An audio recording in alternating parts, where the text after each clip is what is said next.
कबीर का ज्ञान में जीकर, सदगुरु के कबीर का ज्ञान में रहकर अगर हम भी अंधविश्वास में रह जाएंगे, क्षमा करिएगा मेरे जो दो यहाँ अग्रज बैठे हुए हमारे गुरुदेव के तुल्य हैं, जो है केवल स्वरूप साहब जी, आज कुछ गुरुदेव तो है ही। और मैं घटना बता देता हूँ, या जो है आप भागलपुर की घटना है, वहाँ गांव का नाम है नाकी, वहाँ भी यही कार्यक्रम था। कुछ गुरुदेव गए थे और उनके साथ हम लोगों का भी सौभाग्य हुआ था जाने के लिए। वहाँ बाबू क्या किया, क्या खाते हैं, उधर लाश पड़ी हुई है। एगो महंत जी आए, बाप रे बाप, पूरा पगड़ी बांध करके पूरा चंदन लेपेट के आया था। साहब जी हम किसी को चिढ़ा नहीं रहे, साहब जी का जीवनचर्या कर रहे हैं। साहब जी का जो हमारे धर्म स्वरूप साहब जो हमको आदर्श दे के गए हैं, जो ज्ञान की बात सिखा के गए हैं, मैं उनको याद कर रहा हूँ। मैं किसी पर कटाक्ष नहीं कर रहा हूँ। बड़का दरवाजा पर घुच्ची खून दिया है। साहब जी की गाड़ी गई, देखा कि बड़का गड्ढा खुना हुआ, तो साहब जी ने पूछा गड्ढा में क्या करोगी जी? कहा साहब जी इसके परिवार का जितना लोग है सबको दूध पानी देना पड़ेगा। साहब जी ने कहा तुम लोग कहा कंठी पीन लिए हो, कहा समझे? सदगुरु कबीर का ज्ञान है कि जिंदा माँ को भोजन दो, जिंदा बाप को पानी दो, जिंदा मानव के साथ अच्छा व्यवहार करो, पड़ोसी से झगड़ा मत करो, भाई से उठपटांग मत करो। और जब शरीर से जीव निकल गया तब उनके नाम पर हम जो पाखंड करेंगे तो कहिए उसको कितना चीज पहुंचेगा। इसलिए आइए, आज जरूरत है हम सदगुरु कबीर के ज्ञान को पाखंड में जाने नहीं दें। सदगुरु कबीर के ज्ञान को जो है हमारे सदगुरु धर्म स्वरूप साहब, हमारे सदगुरु अभिलाष साहब जो जगाए इस युग में, और उनके ज्ञान को इतना फैला दिए कि आज उनके ज्ञान के आधार पर देखिए हम सही बात कर रहे हैं। अगर सदगुरु धर्म स्वरूप साहब हमको नहीं मिलते जीवन में, सदगुरु अभिलाष साहब का दर्शन नहीं होता, तो हम कबीर पंथ में नहीं रहते। खुल के बोल रहे क्यों? क्योंकि उन लोगों को देख करके ज्ञान हुआ कि सचमुच में ये लोग कबीर का ज्ञान का जो है सचमुच में उपयोग कर रहे हैं। इसलिए आइए, मेरी बानी अगर कड़वी हो तो भी क्षमा कर देना, क्योंकि इस दरवाजे पर से हमारे गुरुदेव जी जानते हैं, इस दरवाजे पर से कबीर का ज्ञान फैला है, इसी दरवाजे पर से पखंड मिटा है, इसी दरवाजे पर से इस इलाके के जितने भी जो है मतलब क्या कहते हैं कि रूढ़िवाद को समाप्त कर दिया गया है। मैं एक बात और कह देता हूँ, हमारे गुरुदेव कहा करते थे, या वेद की वाणी है या सदगुरु कबीर की वाणी है। सदगुरु कबीर कहते हैं कि देखो जी, अपने मन को ज्ञान की अग्नि में होम कर दो। ध्यान दीजिए, ध्यान देने जो बात है, यह कबीर मंच है। यहाँ हम सही बात नहीं बोलेंगे तो झूठ बात बोलेंगे जी। अगर कबीर मत के भी साधु झूठ बोलने लगेगा, कबीर मंच पर भी बाभन बात चलने लगेगा, कबीर के साधु भी जो है, आज हम लोग पंडित का निंदा करते हैं, पंडित का शिकायत करते हैं, पंडित का खंडन करते हैं, और वही काम हम लोग करने लगे। एक गड्ढा को खून दो और दूसरा गड्ढा को भर दो।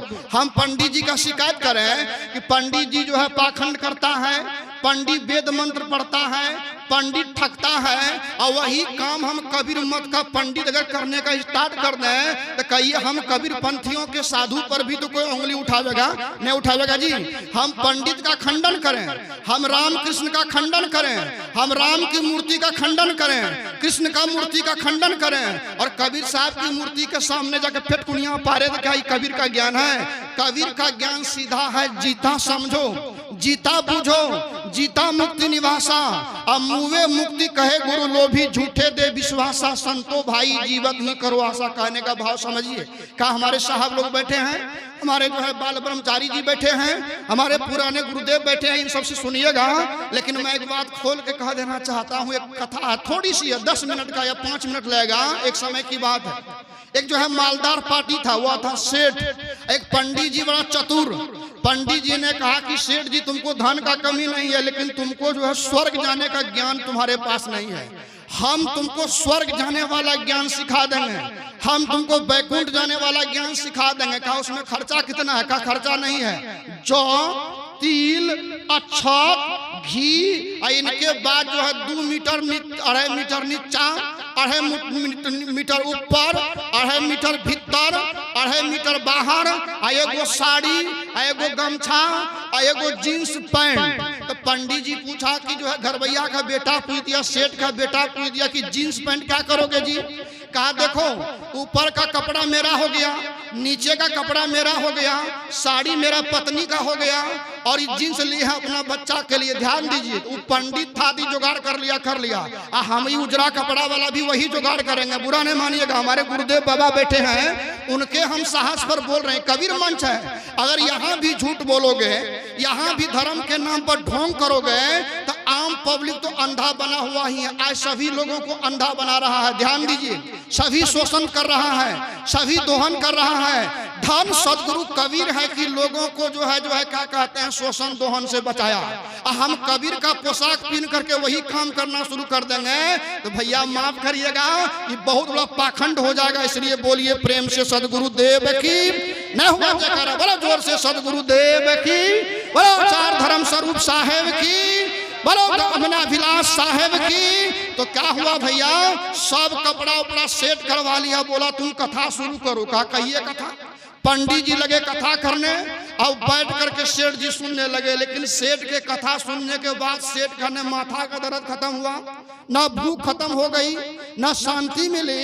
तो 2 दिन के बाद जो है कहा कि सेठ जी पंडित जी इतना बढ़िया कथा कहे, ऊपर का कपड़ा, नीचल का कपड़ा, भीतर का कपड़ा, साड़ी दिए, बेटा वाला जींस पैंट दे दिए, और फिर भी हमको शांति नहीं मिली। कहा देखिए बड़ा चतुर होता पंडित, बड़ा चतुर। पंडित जाति को नहीं कहते हैं, पंडित कहते हैं धूर्त बुद्धि के लोगों को। क्या बाबा, पंडित को जाति नहीं है। अगर हम कबीर पंथी के शरीर में कबीर का चोला पहन करके धूर्त है तो हम भी पंडित है ना है जी।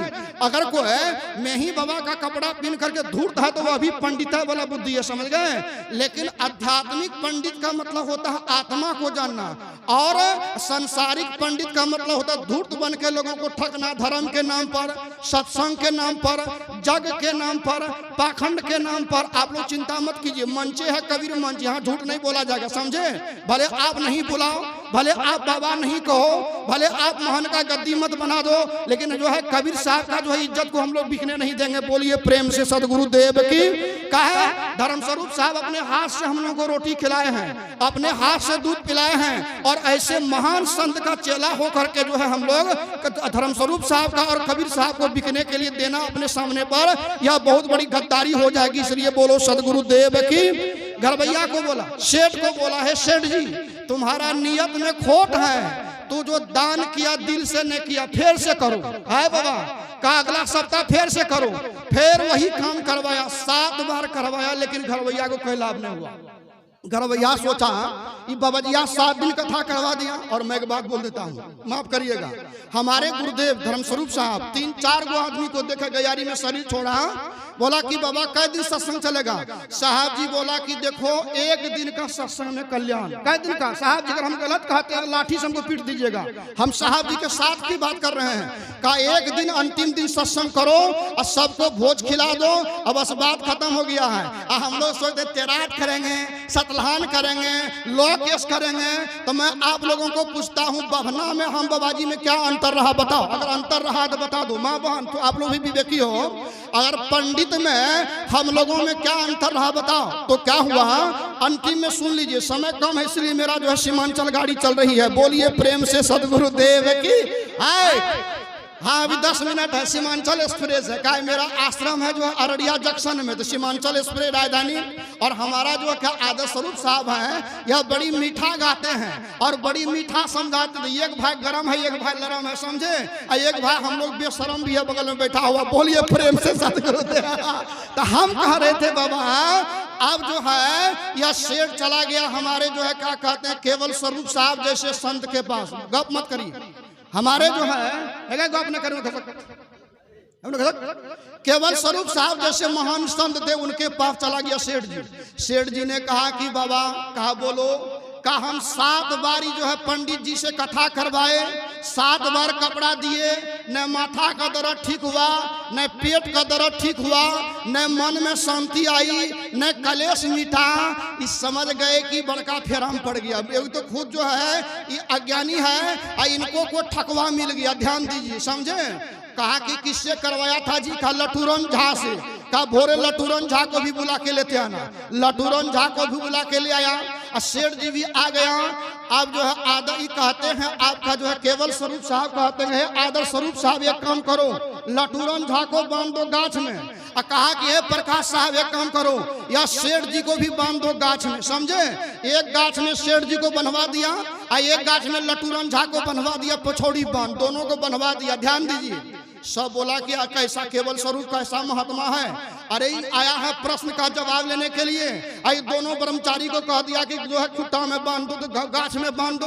और सब महात्मा को बोला चलो अब यहाँ नहीं रहेंगे, आज जीवन ज्योति केंद्र में रहेंगे। सब दिन महात्मा चल दिया। शाम में घूम कर आया तो देखता है लटूरन झा भी बांधल है गाछ में। आया जो कथा करवाने वाला जो सेठ जी था यह भी बांधल था गाछ में। तो पूछा कि देखिए हम लोग तो बंधे हैं। कहा लटूरन झा तुमको नहीं खोला? सेठ जी को पूछा लटूरन झा तुमको नहीं खोला? और लटूरन झा को पूछा कि तुम सेठ जी को नहीं खोल सका? कहा बाबा हम भी बंधन में और वह भी बंधन में। जब तक मन में कहीं लोभ रहेगा, वासना रहेगी, तब तक हमारा तो कल्याण होवे नहीं करेगा, हम दूसरे का कल्याण करेंगे। इसलिए आइए सदगुरु कबीर पाखंड से निकालते हैं, अहंकार से निकालते हैं। जिंदा माँ की सेवा करो, जिंदा बाप की सेवा करो, जिंदा ससुर की सेवा करो, जिंदा भाई से प्रेम से बोलो, जिंदा छोटका भाई से जो है प्रेम करो, समाज के लोगों को आदर दो।